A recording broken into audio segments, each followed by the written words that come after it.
known about the Indian slave trade, but the scattered nature of sources deterred a systematic examination.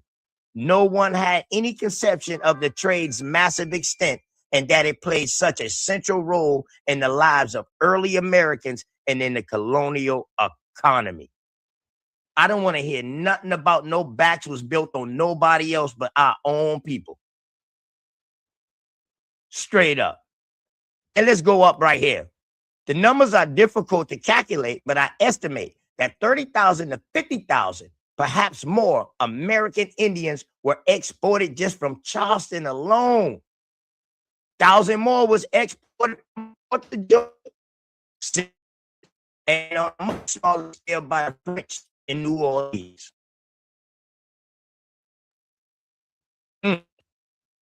We I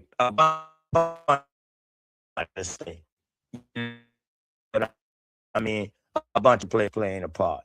So now let's go to my boy right here. This is my boy, Metacom.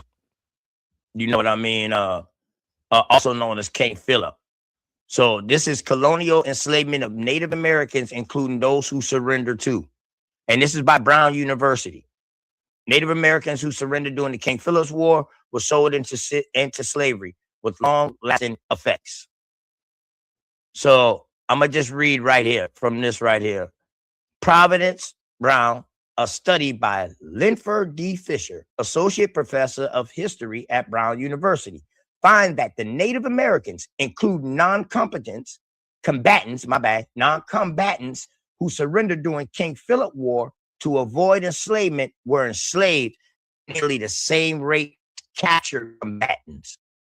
Native American slavery is a piece of history of slavery that has been glossed over, Fisher said. Between 1492 and 1880, between 2 to 5.5 million Native Americans was enslaved in the Americas, in addition to 12.5 million African slaves. All right, they didn't say imported, but they say it all together. They talk about the trans-Saharan slave trade and all that too. Do your research. While natives have been forced into servitude as early as 1636, it wasn't until King Philip War that natives were enslaved in large numbers. Fisher wrote in the study, 1675 to 1676. War pitted Native American leader King Philip, also known as Metacom, Chief Metacom, and his allies against the English settlers. During the war, New England colonies routinely shipped Native Americans as slaves to where? Barbados, Bermuda, Jamaica, the Spain, and North Africa. Talk of 1600s, y'all. They saying that some of our people's over there to Tangier, all the way to Spain. Then sending them right there to Bermuda, Jamaica, Barbados, and all of that, and then indoctrinating the kids, and then sending the kids back up.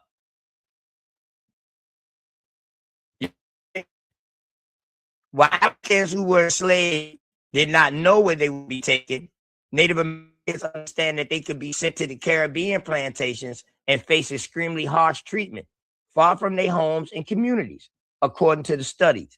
Fear of this fate sparked some Native Americans to fight to death, while others surrender, hoping to avoid being sent overseas, the study said. So Fisher studied, why shall we have peace to be made slaves? Surrendered during and after King Philip's War. This appears in the Journal of Ethnohistory, a volume devoted to scholarship in indigenous slavery in the world. In the New World, Native American enslavement was documented in colonial correspondence, shipping records, court cases, town records, colonial government orders, and petition for the colonists from the British government. All right. Even contrarily, official historians of the war all point to the same thing. Indians were enslaved in masses. Okay, that's true. Or either distributed locally or sent overseas to a variety of destinations. Fisher wrote in his studies. Studies in Native American slavery have opened up in recent years, Fisher said, with award-winning books published in 2002 and 2003 highlighting the systematic nature of indigenous enslavement. Even within English colonies, Fisher studied on those who surrendered in the King Philip War, look at what factors contributed to native slavery and impact enslavement had on Native American generations. So this is read to, and if y'all look, you can go to. So this ain't just a regular thing that you can just go to. This is from Brown University, so you can click and go into other things too. You know what I mean? I'm telling you, it's like unlimited. It's unlimited research, man. You know. All right. So now let's talk. Now you cooking. You cooking right now. Keep going. Yeah. You kind of breaking up. So let's talk about right these Christian. Mic check. Mic check. Mic check. Okay, you back. Okay. You back. Mic check. I'm good. Yeah, I'm good. Yeah, thank you. I bet. So let's talk about this from Cambridge University. This is an essential guide to slavery reform. William Dunlap's 1690 proposal to Christianize slaves in the British Atlantic. So now let me tell y'all something. Before government was formed by them, before they formed their government, it was about a church movement. Either you got to get baptized, you got to get Christianized. You know what I mean? Islam is in the area. You know, the Mohammedans, they up in the area too. So, hey, listen, boy, religion is a thing. So now it came to a point where if you was converting into Christians, you could no longer be enslaved. So let's check this out right here.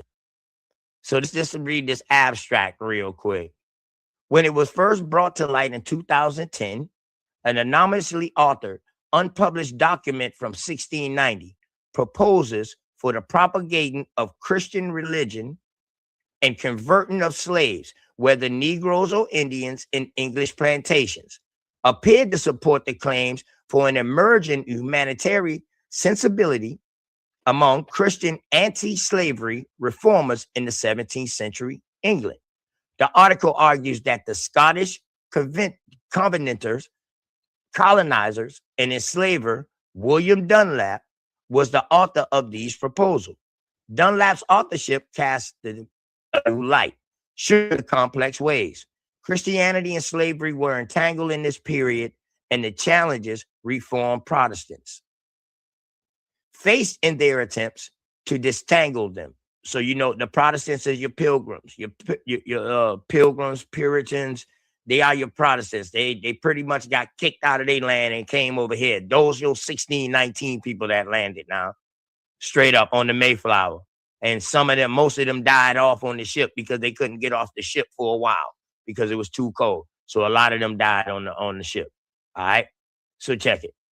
So Dunlap's reform background and experience in the Presbyterian resistance movement during the killing times of the early 1680s led him to view slavery as an anti-Christian tyranny and liberty as the will of God. But during his time in Carolina, he was deeply implicated in enslaving illegally seized Christian Indian captives, African chattel slaves, white indentured servants seeking freedom from Spanish Catholic Florida. So it's a holy war, y'all. So now they letting you know why the Spanish and the English and British don't like each other. It's a holy war. All right. You got your Christians, you got your Catholics. All right. And even fellow Covenanters banished to the plantations for their resistance to apostasy. Dunlap's proposal emerged from these dual contexts. They tried and they fueled to the imagination a form of Christianity, slavery, that gave enough freedom to the enslaved people to lead authentic Christian lives, showing that Christianity and slavery were incompatible and offering reformers only not Christian slavery, but Christian or slavery. So, you know, this is a nice piece of work. So he was propaganding for this, trying to get rid of this, pretty much, you know what I mean, after being an enslaver himself. He just turned, you know what I mean, after he went through, but you know what I mean, he ended up turning. So this is like the first form of them starting to like Christianity, the people. So let's go this right. Okay. Boom. This is from Williams and Mary, man. Let me blow this up a little bit. And this came out of, and this ain't no bull job now. This is dissertations, thesis, and master project. You know what I mean? So very scholarly work. William and Mary College. This was written in 1984. Indian slavery. This how long this been out, y'all. It been out. So shout out to the ones who been found this and been kicking this. You know what I mean? I'm just regurgitating facts. But this is like a 90-page read. You know what I mean? So this is Indian slavery in colonial Virginia and South Carolina. Y'all can look it up. It's in Williams and Mary. It's a very good read, and I'm man, you would want to read it all. I read it multiple times. So this is a thesis, signed and approved. So you know, just to let you know. So let's go with the abstract. The purpose of this study is to examine and compare the practice of enslaving Indians in colonial Virginia and South Carolina. Virginia and South Carolina were colonized at different times, under different circumstances, and for different reasons. Both colonies, however, became increasingly dependent on slave labor. The paper attempts to answer how Indians were affected by this. Each colony was examined separately before comparison, and some conclusions were drawn. The process by which Indian slavery gained legal sanction in Virginia was a long one. In general, Indians follow the same evolutionary path to slavery as blacks. Most Indians was enslaved through capture in war as a punishment for a crime, in the trade with the other colonists, or as a result of a corrupt hostage system. In South Carolina, Indian slavery gained legal status shortly after colonization began and retained that the status much longer than in Virginia. Indians were enslaved as a result of wars between colonists and Indians, as the result of wars between two or more Indian tribes. An extensive trade network from the Atlantic coast to the Mississippi River, from North Carolina to Florida, also became a profitable way to enslave Indians. More Indians were enslaved in South Carolina than in Virginia, and Indian slavery. More Indians were enslaved in South Carolina than Virginia, and Indian slavery played a more central role in the lives of the colonists there. Both colonies eventually abandoned Indian slavery for the same reason. Indians were made poor slaves. They failed to offer a sufficient supply. They caused alarm when inciting slave insurrections. Guess what, y'all? You know how they like to talk about all these slave revolts? Guess who's doing the slave revolts, y'all? It was the goddamn Indians. Huh? It's saying it right here. Incite slave insurrections. Huh? They could not be marketed elsewhere, and they were feared for some retaliatory capabilities. We was wild as shit. You ain't just taking us nowhere. Indian slavery in both colonies never became general practice. Indians were enslaved hazardly as a punishment for their savagery. Indian slavery resulted from a conflict amongst white men in Virginia and South Carolina. Opposing groups of colonists vented their anger with each other on the Indians. Indian slavery was one method employed to safeguard English civility in both Virginia and South Carolina.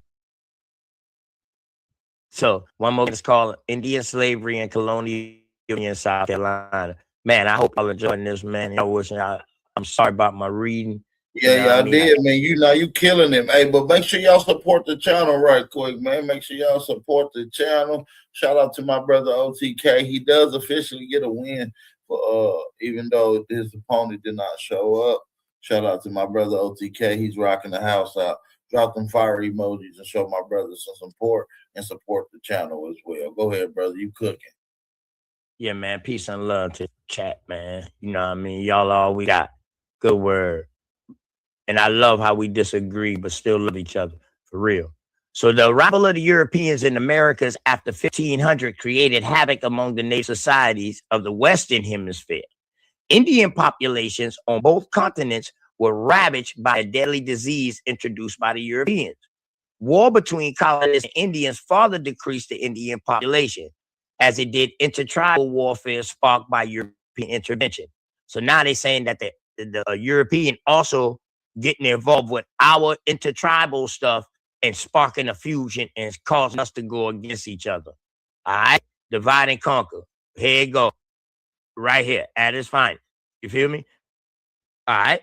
Too easily forgotten in the wake of these disastrous consequences, in the wake of the tremendous forced migration of blacks to the New World, were those Indians who survived only enslaved by their conquerors. Many Indians was forced into labor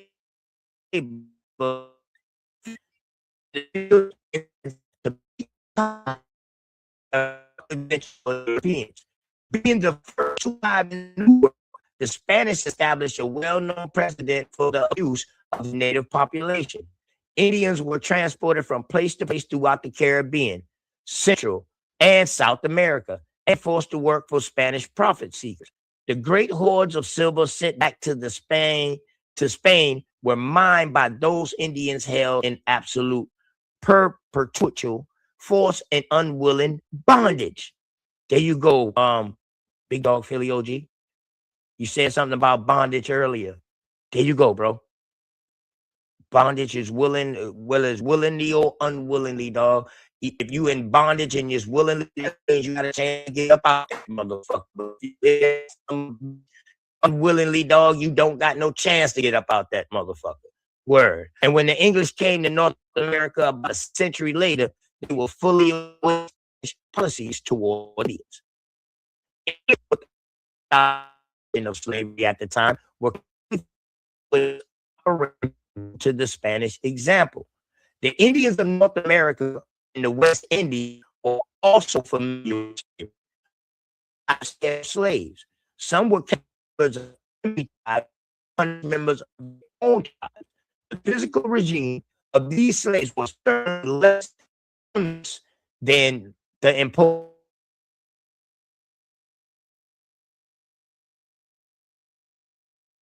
You breaking up. If you're speaking, you breaking up. Oh, okay. Mic check. Am I good now? Mic check. You back. All right. My mic must keep going out. Am I good now? Yeah, you good. All right. Boom. So let me just start right here. All of the original 13 colonies held Indian slaves during the colonial period. Not 1, not 12. All 13 colonies. So if all 13 colonies held American Indian slaves going all the way up into the 1800s, what was North fighting the free slaves? What slaves was they fighting to free? Okay, the southern colonies, however, enslaved the most Indians. South Carolina in particular, I'm right here, y'all. I'm sorry. I'm right here. South Carolina in particular led the colonies in the number of Indian slaves. Peaking in about 1708, South Carolina had 1,400 Indian slaves, almost 1/3 of their slave labor force. So this is 1708 now. And Indians is 1/3 of the labor force. Who the other labor force?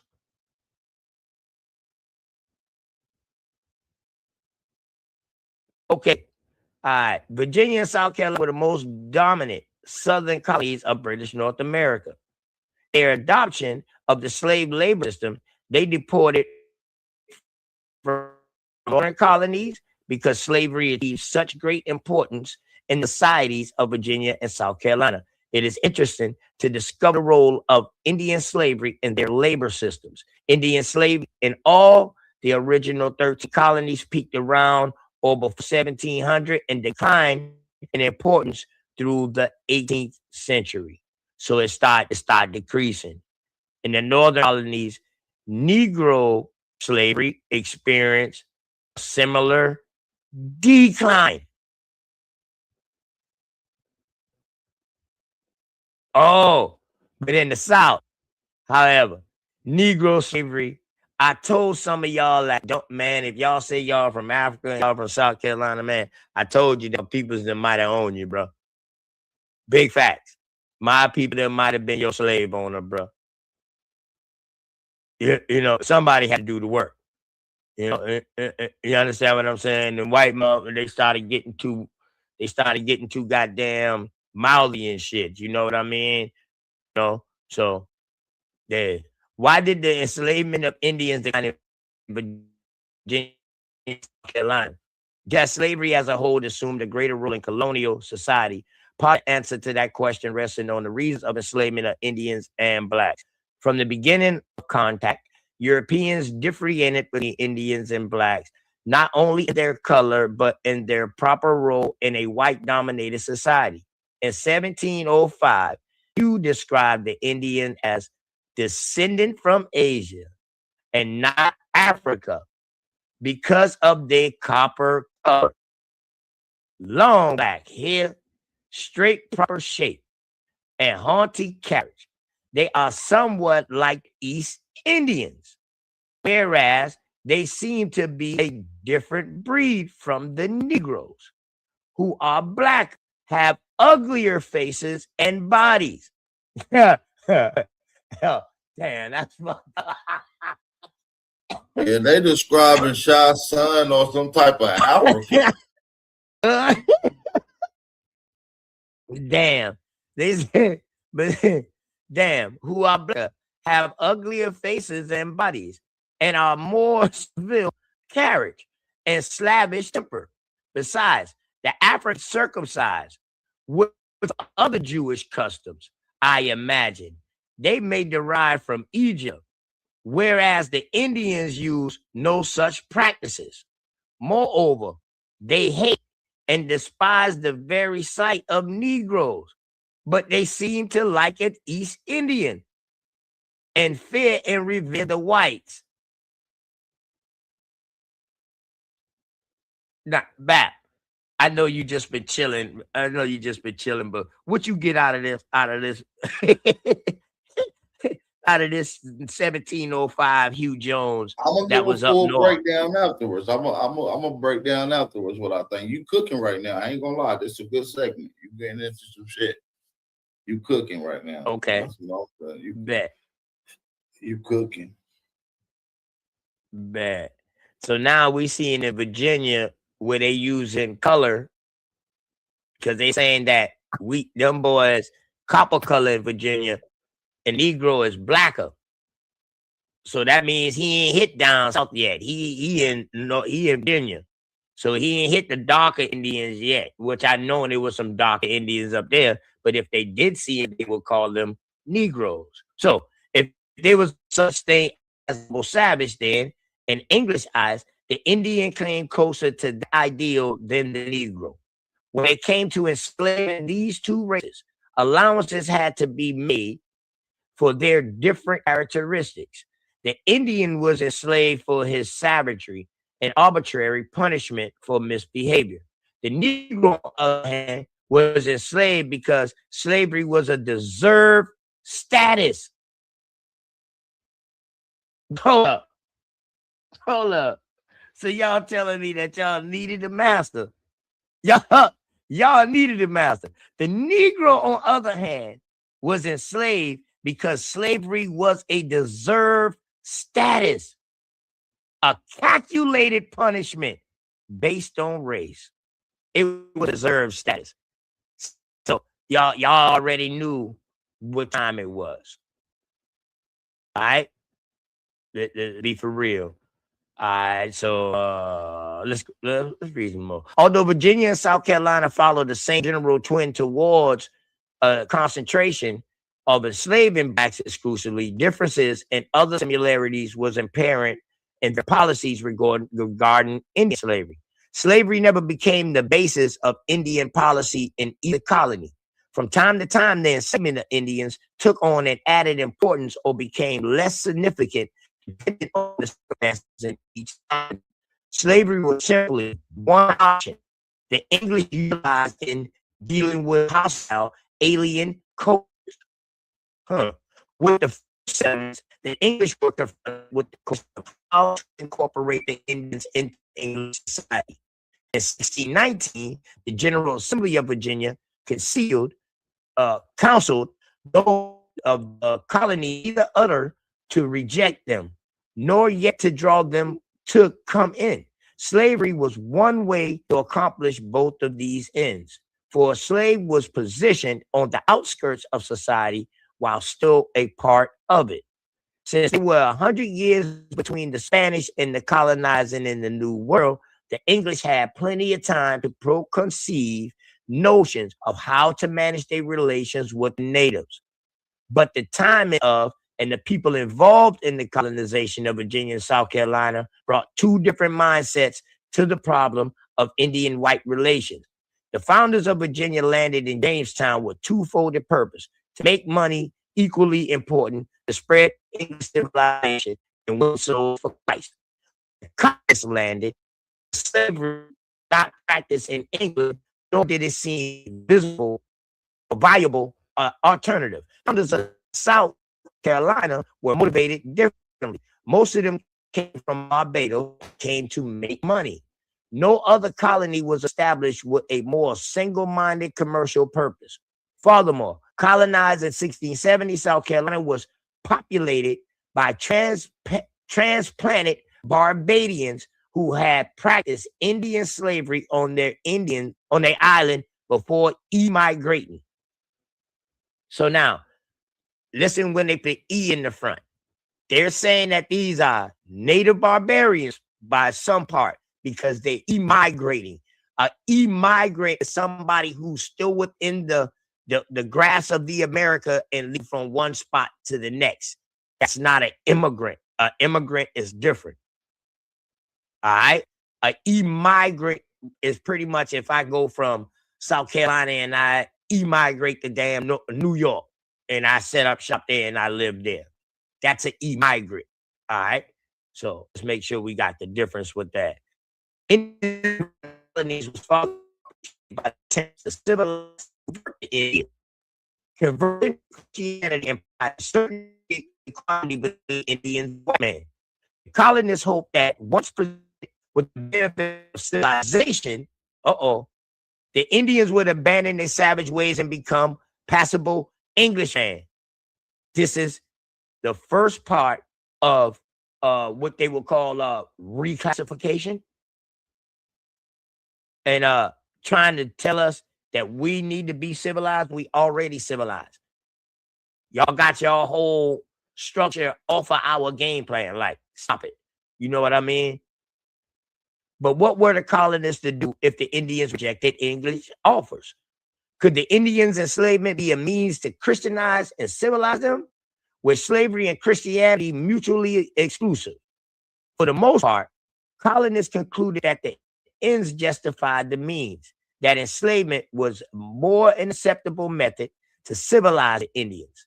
Thomas Narine, Indian trader in South Carolina, noted that the enslavement of Indians serves to a lesser than the number before the French can arm them, and it is a more effective way of civilizing and instructing them than all the efforts used by the French missionaries. So now the English and the British is telling each other like, yo, boom, we need to just go ahead and civilize these people, call them civilized or whatever like this, and before the French give them arms, and then they're gonna turn on us. That's pretty much what they're saying right now. That's what the French missionaries was doing. They was preaching their word too. You got a bunch of people. You got the Pilgrims. Puritans, you got the Anglo-Saxons, you got the French, you got the goddamn Spanish Catholic friars, priors, you got the goddamn French Jesuits. Boy, you got an ass. You got the Mormons getting they start up pretty much. Man, Protestants, you got a bunch of movements going on. A bunch of movements. So the decision to enslave the Indians was affected by numerous circumstances. One consideration was diplomacy. Indians always carry with it possibility of native uprisings. You hear that? So you enslave us, dog, it's going to be an uprising. Enslaving too many Indians, or all Indians, can bring war. So this shit was easy. Once they start seeing that, that's when they say, "What? Boy, we got to turn these Indians against each other. Boy, hopefully they kill off each other." Something. They came with a bigger plan. We didn't get it. Therefore, the enslavement of Indians were more individualized than the enslavement of blacks. Only after the wars were a large number of Indians sold into slavery. At other times, individual Indians were enslaved, but only when their captive appeared harmless to colonial interests. Indian slavery was a hit and miss proposition. All right. The most real evidence of the colonists' ambiguous feelings and ambivalent or whatever feeling towards Indian slavery found in the confusion of statutory law concerning the subject. Both colonies legally sanctioned enslavement of Indians for a time, under what circumstances enslavement could offer, which was never spelled out clearly. However, most passed correct abuse, but these laws lack teeth. A wide discrepancy between the prescript and the practice resulted.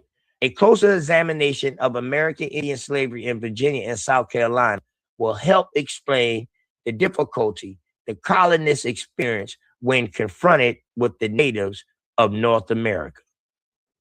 So y'all can go ahead and read this, man, and they got all the notes, all the footnotes. You know what I mean? Bartholomew de la Casa, he wrote something about the subjugation of Indians first, and then he turned around and said, you know what?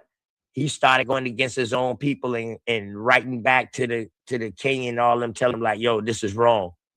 So he became like an advocate for the American Indians out there where he was at in the South America, Caribbean, Central America, wherever he was at. So this is a very good read, man. You know what I mean?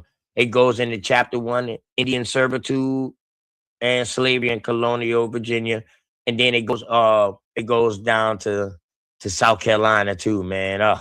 You know, it goes into it about you are with mama, all of that, man. I'm just took down. Okay. That's why I named that you are what your mama are. So now let me do this real quick. I'm gonna pull this real quick. Boom. Am I back showing now live? Back? Yeah, you've been showing. Okay, I just want to make sure because I went out my screen. All right. It's big enough, man. Let me see. That's big enough. All right, bet. How about that? That's good. All right. So this is called a rose by any other name is a cactus. You know, that's just what they put. But it's defining mixed blood Indians in colonial Virginia and the Carolinas. Not only is it describing, you know, people changing their assessment to get out, the whole thing that they're doing all of this for is to get out of servitude. So that's why I'm showing this. So check it. Nat, an Indian boy in the custody of Mary Greenlee, who detains him as a slave, complains that he is held in unlawful slavery, commissioned to take disposition in Carolina or otherwhere. Now, some of these are actual documents. Well, all of them are actual documents, but some of them are actual court cases. Like you will see the ones that's court cases, and then you will see the ones that's complaints what they was filing with the state or with the city at the time.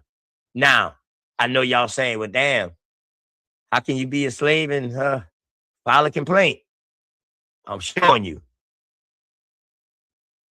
how they just put that title on you. So once they outlawed and banned American Indian slavery, y'all, they had to start reclassifying us as Negro and colored and start giving us all these different titles so they can keep us in our servitude or our bondage. So American Indian slavery per se is the beginning of reclassification of us. This is why they started reclassifying this. This was one of the main reasons, because it was outlawed.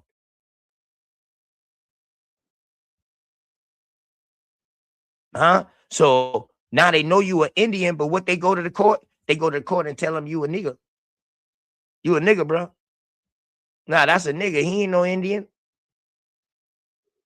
So check it out. On the complaint, Nat, an Indian or Musty Boy, who says he is to be set free from service. Nothing appeared to this court but a bill of sale for 10 pounds from one Sherwood Harris of Greenville County, North Carolina, that through several assignments was made over to James Greenlee, deceased, late husband to the said Mary. Said mulatto or Indian boy is a free man and no slave. So now it gives you what they're talking about. Nat was likely half Indian, so therefore mulatto or musty could be used interchangeably. Used to the terms were influenced by the status of his servitude. Okay. All right. So now let's check out Sybil. Sybil. A Sybil woman held in slavery had leave to prosecute for her freedom in formal papers. Sybil, an Indian. Then they call her a wench. So y'all know what a wench was back in the day. If I'm not mistaken, a wench was, pretty much somebody who took care of a damn child for them, breastfeed them, all of that. You know what I'm saying? Pretty much. For plaintiff to take disposition in Elizabeth Blankenship and Thomas Womack. Now, Sybil turns around and comes back. Now she's mulatto. You see? So they spell her name with an I as an Indian, then they changed with a Y, and now they calling her a mulatto. And boom, it got dismissed. Sybil was most likely less than full-blood Indian, but she was described as Indian up until the point it was determined that she was legally a slave. Then when she was described as a mulatto, use of the term is influenced by the status of her servitude. So now, nigga, you out here claiming Indian in 1760 something, all your ass can be held in slavery. And we wonder why people them stopped saying that. Now you're seeing why, because it was bad to say that at some places, depending on where you was at. And this is Virginia, y'all. 1767, 71. So let's check out this code right here. In 1794, registered papers for Nancy Coleman, a wealthy mulatto woman, freed by judgment, John Hardaway, being a descendant of Indian. Right? Mulatto woman being a descendant of an Indian. Registered free paper.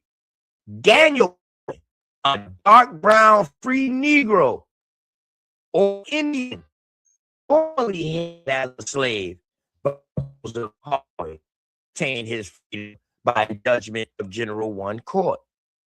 Register free papers of Haggard Harper, a dark mulatto or Indian woman, being a descendant of an Indian. So no, they doing liquor shit. This shit is crazy. Now let's look at Betty, another family member of Nancy and Daniel. Betty Coleman, a dark brown Negro, held as a slave by John Hardaway, liberated by the judgment in the General One Court as a descendant of an Indian. So now an Indian is also a Negro. The free Negro with Daniel Coleman, at first it started as a mulatto woman, a descendant of an Indian, then Daniel became a nigger and an Indian, and then now, you know, Betty just a nigger, but she's a descendant of an Indian. You know what I mean? It's a crazy work. It's a crazy work. Everybody done heard about the robbing case. I know everybody done heard about the robbing case. But check it. Hey, now you cooking. Hey, y'all support the channel, man. Y'all support the channel. Let's get a few people to support the channel. Support the host that do the most. OTK cooking up here, man. I don't think Rude Words would have been able to study from this shit. So check this out. This right here in North Carolina, 1857, right? This Shavers people, or the Shavers, was arrested and charged as a free person of color with carrying a shotgun, a violation in North Carolina state law. He was convicted, but promptly appealed, claiming that the law restricted free persons of color. Another goddamn category, y'all. Now it's free persons of color now. God damn, that's Asians. Oh, that's everybody they bring across this son of a bitch who got some color now. Everybody free. The appeal courts reversed the lower court finding that free persons of color may be then and for all we can see persons colored by Indian blood. All persons descended from Negro ancestry beyond the 4th degree. God damn, liquor shit at its finest, boy. I'm trying to tell you, them boys so bad at liquor shit, to them boys can look with your boy, you was a 4th degree nigga. Oh, your grandmama was 5th, your 5th descendant was Indian. But these motherfuckers at its finest. You know what I'm saying? Look shit. Because damn sure ain't no scholarship behind looking at a motherfucker and know who they is. So it can't be no liquor ship. It's liquor shit. God damn it. All right. So check this out, Bap. In 1871, the North Carolina Joint Senate and House Committee interviewed Rowan County now, and they know who it is. You love Indians. Them boys just now, hey, shout out to the Lumbies, man. I know a couple of them boys that live here now. They doing work down here, and them boys told me that they found getting federal recognized. The Cherokees was holding them back for so long, stopping them from being federally recognized.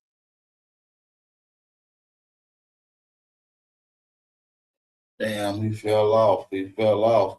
We got a brother in the back. I believe he got some questions for Mr. OTK. We're going to wait on OTK to come back up here.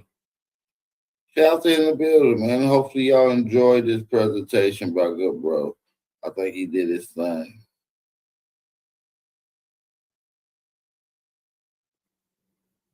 I think he did it. I think he did his thing for real.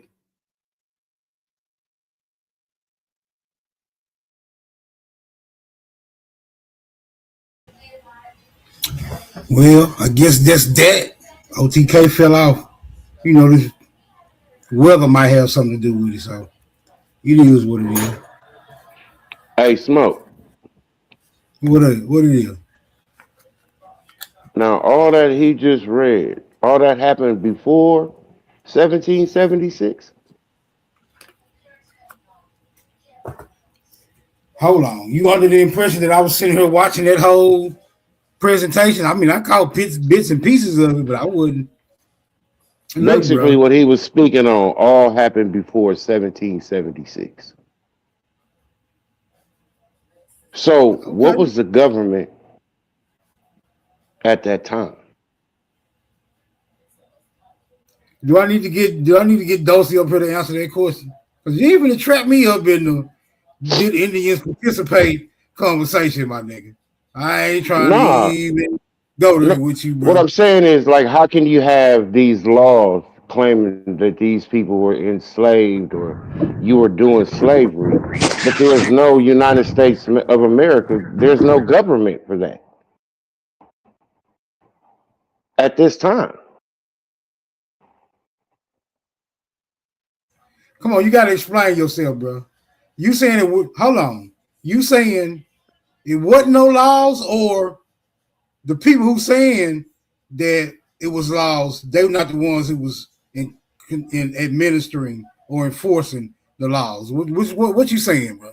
I need to be, it's got to be chronologically in tune with the historical report, my nigga. What you saying? Okay, in 1776 is when the United States of America is formed as a government. According to the narrative, yes. You saying prior, okay. Right? You saying prior. So prior to that, right? Prior to that, what is the government before then?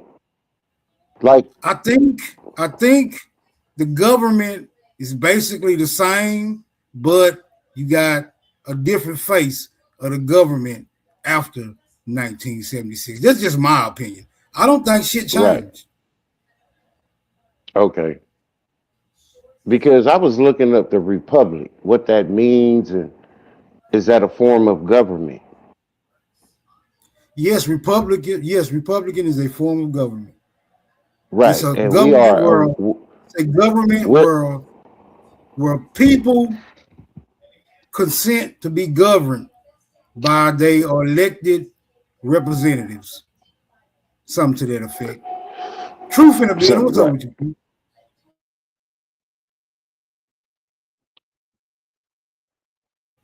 A1 in the building. What's up, A1? Both of these niggas is not responding. Yeah, they non-responsive. What's up? Yeah, I wasn't trying to. I'm just trying to, because like what he was reading about, that shit happened for a long time. Yeah, I mean, I find discrepancies in all the narratives. Some of this shit is ingestible. Some of it you got to spew it out your mouth. You know what I'm saying? Dispose of it. Bury What's up, y'all? What's going on with you? How you feeling? Man, what's up, man? Damn, A1, you spicy over there. I see you, guys. Yeah, you can't take the whole narrative and just try to make it the actual account.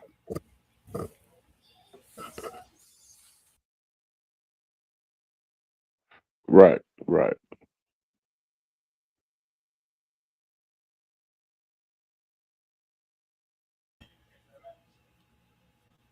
But that is something they never talk about, is the American Indian slavery.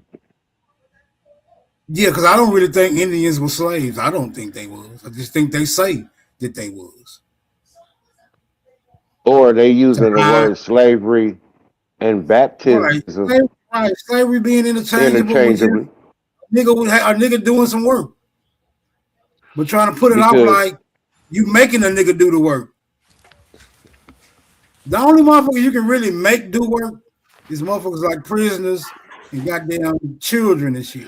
Because they have little to no options but to follow those instructions. Or a hostage. Consequences. And they already know that it will be. Yeah, so, or a hostage. Regardless. Smoke, you a funny motherfucker, bro. You think I was over there watching that whole presentation? Hey, nigga, I almost crashed the car in this motherfucking snow, boy. Your ass funny as hell. Nah, I was up, man, moving around, doing a little shit here and there. I didn't catch everything. I just caught what I could.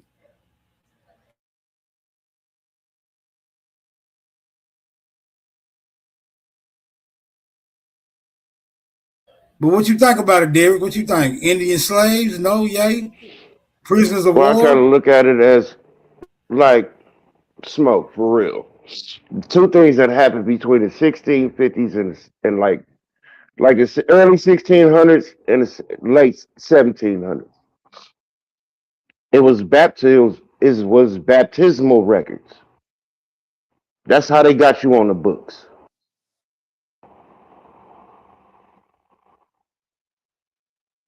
Okay, I'm familiar with that vaguely.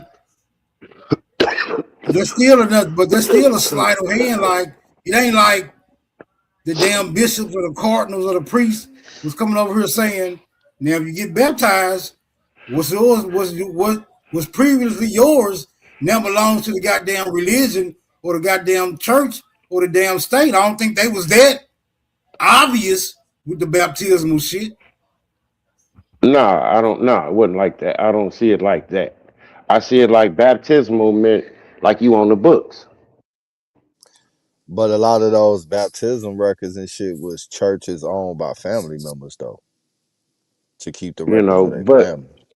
right, and but the ultimate records of baptismal records go to the head church of Christianity. Okay, you got to think of a baptizing as a sacred ritual, right?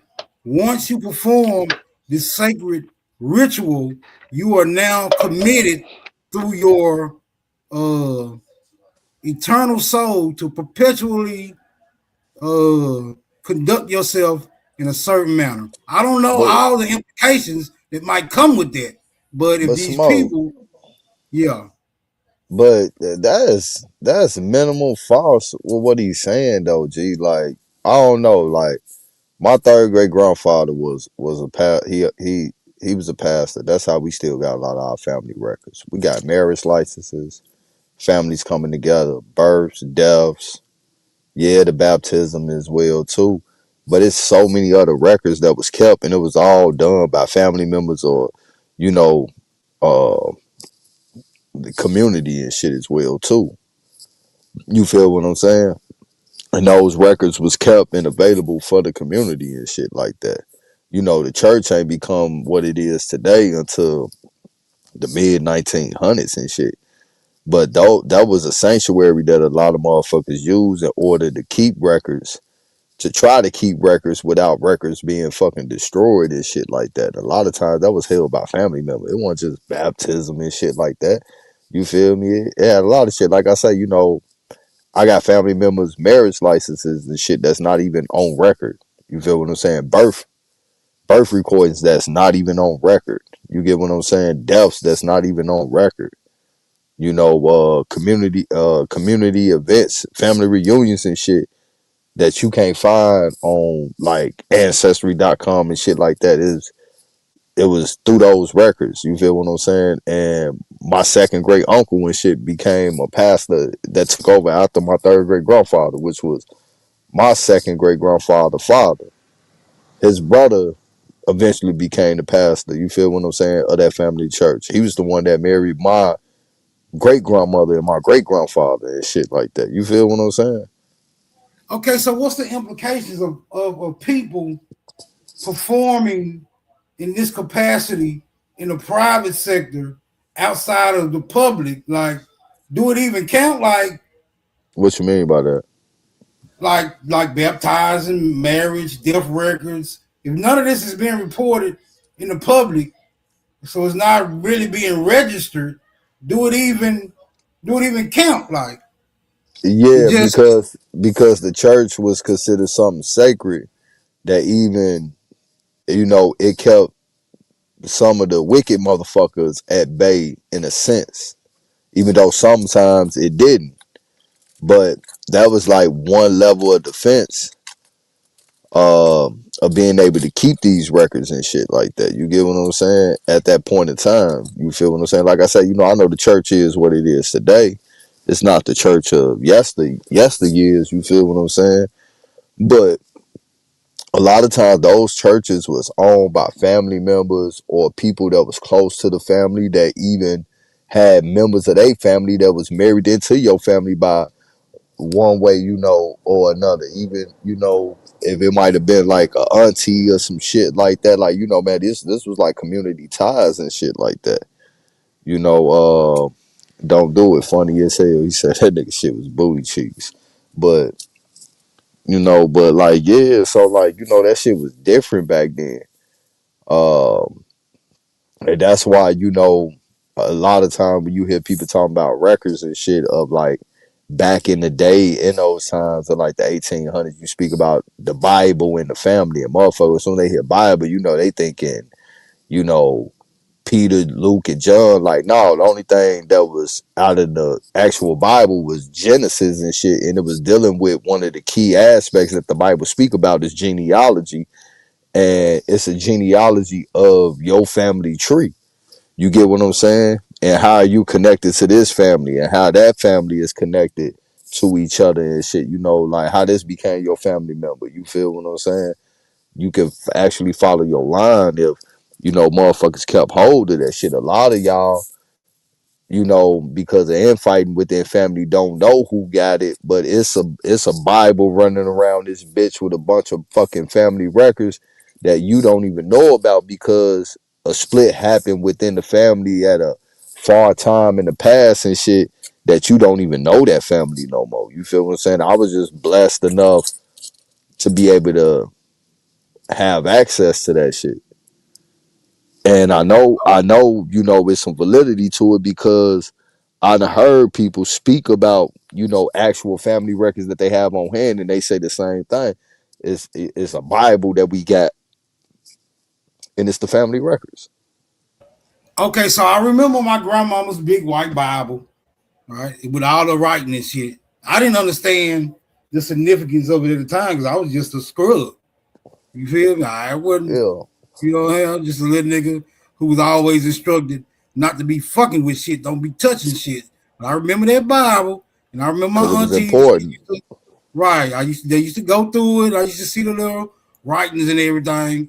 But yeah, I ain't understand what it was all about. I don't know what that Bible is today though. I Yeah, couldn't tell you. because the first book in the Bible is Genesis, and Genesis is just basically a form of genealogy, bro. The Bible is really a form of genealogy in a way. You get what I'm saying? Because they're speaking about people and how they're connected through marriage and blood ties and everything like that. You know, eventually got spooked the fuck down with a bunch of other shit added to it. So that's one of the key important aspects of the Bible is genealogy.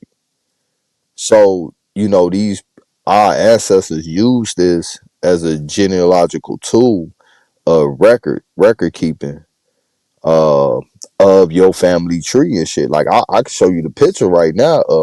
We got three of them. You feel what I'm saying? The family, you know, records and shit with the Bible and shit. And it just so happened when I did meet the side of the family that split that's out there in Oklahoma that is card registered members and shit. You feel what I'm saying? They got one. You feel what I'm saying? And it's a bunch of people in there that I don't even know because my side of my area stopped in theirs at her when she went out there. You feel what I'm saying? Uh, but it continued on with, you know, the making of the family on through her. Uh, from that moment that she got out there to Oklahoma up until this point in time and shit like that. So Yeah, I feel you on that because my daddy got a couple of brothers I never met.